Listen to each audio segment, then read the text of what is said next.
আলহামদুলিল্লাহ। প্রশ্ন করেছেন জাহিদ ভাই কান্দি থেকে, কাদের উপর কুরবানি ওয়াজিব? কাদের উপর কুরবানি ওয়াজিব? কুরবানি ওয়াজিব হওয়া সত্ত্বেও যদি কুরবানি না করে গুনাহ হবে। তো সংক্ষেপে প্রশ্নের উত্তর দেব, আলোচনা করব যে কাদের প্রতি কুরবানি ওয়াজিব।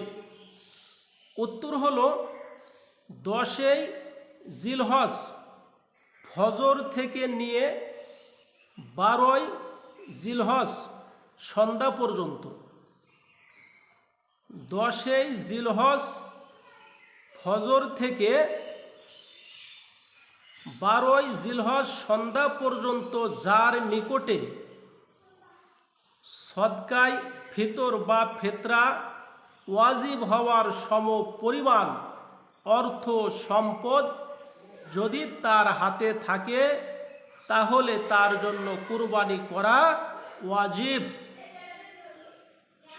অর্থাৎ কুরবানির দিন যে কয়টা দিনে কুরবানি দেওয়া যায়, 3 দিন কুরবানি করা যায়, ঈদের দিন, ঈদের পরে 2 দিন। এই ঈদের দিনগুলোতে, কুরবানির দিনগুলোতে যদি তার কাছে সদকায় ফিতর বা ফিতরা ওয়াজিব হওয়ার সম পরিমাণ টাকা পয়সা অর্থ সম্পদ তার কাছে থাকে তাহলে তার প্রতি কুরবানি করা ওয়াজিব হয়ে যায়, আল্লাহর হুকুম হয়ে যায় তাকে কুরবানি দেওয়ার। এখন আমাদের এই বিষয়টা জানতে হবে যে কাদের প্রতি ফিতরা ওয়াজিব, যাকাত ফরজ কাদের প্রতি। এবং এটা যদি আমরা জানি তাহলে কুরবানির মাসালা একবারে পানির মতো সোজা হয়ে যাবে আমাদের বুঝতে। আসুন এখন আমরা সদকায় ফিতর বা ফিতরা যাকাত কাদের প্রতি ওয়াজিব এই বিষয়টা আমরা আলোচনা করলে আমাদের বুঝে আসবে। কার উপর সদকায় ফিতর বা ফিতরা ওয়াজিব, এই মাসালাটা জানলে কুরবানির মাসালা সহজ হয়ে যাবে।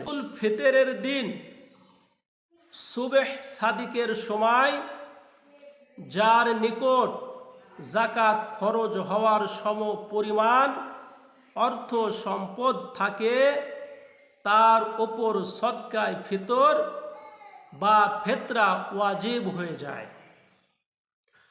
এখন আমাদের আরেকটা বিষয় জানতে হবে, তাহলে কুরবানির মাসালা আরো সহজ হয়ে যাবে। যাকাত ফরজ হয় কত টাকা থাকলে, যাকাত ফরজ হয় কতটুক সম্পদ তার কাছে থাকলে। এই মাসালাটা জানলে আরো সহজ হয়ে যাবে। আরেকটু বিষয় জানতে হবে যে ফিতরা কাদের প্রতি ওয়াজিব হয় আর যাকাত কাদের প্রতি ওয়াজিব হয়। যাকাত আর ফিতরা মাসালা একই, একটু ভিন্ন। যাকাতের ক্ষেত্রে হিসাব করতে হবে যে ঘরের কিছু মাল সামানা, প্রয়োজনের অনেক জিনিস হিসাব ধরতে হয় না যাকাতের ক্ষেত্রে। আর ফিতরার ক্ষেত্রে আপনার ঘরে যত প্রকার মাল সামানা থাকবে, শৌখিন জিনিসপত্র থাকবে, এগুলোও হিসাব করে ধরতে হয়। এবার প্রশ্ন, কার উপর যাকাত ফরজ? কার প্রতি যাকাত ফরজ হয়? যার নিকট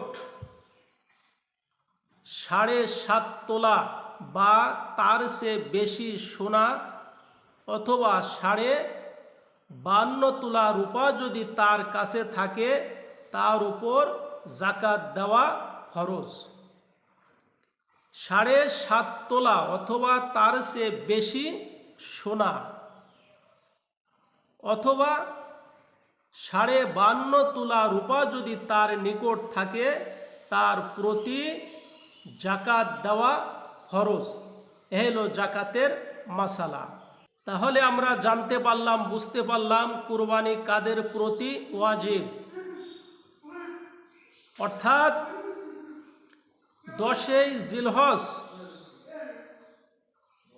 ফজর থেকে নিয়ে 12ই জিলহজ সন্ধ্যা পর্যন্ত যার নিকট সদকায় ফিতর বা ফিতরা ওয়াজিব হওয়ার সম পরিমাণ অর্থ সম্পদ থাকে তার প্রতি কুরবানি দেওয়া, কুরবানি করা ওয়াজিব, আল্লাহর হুকুম হয়ে যায়।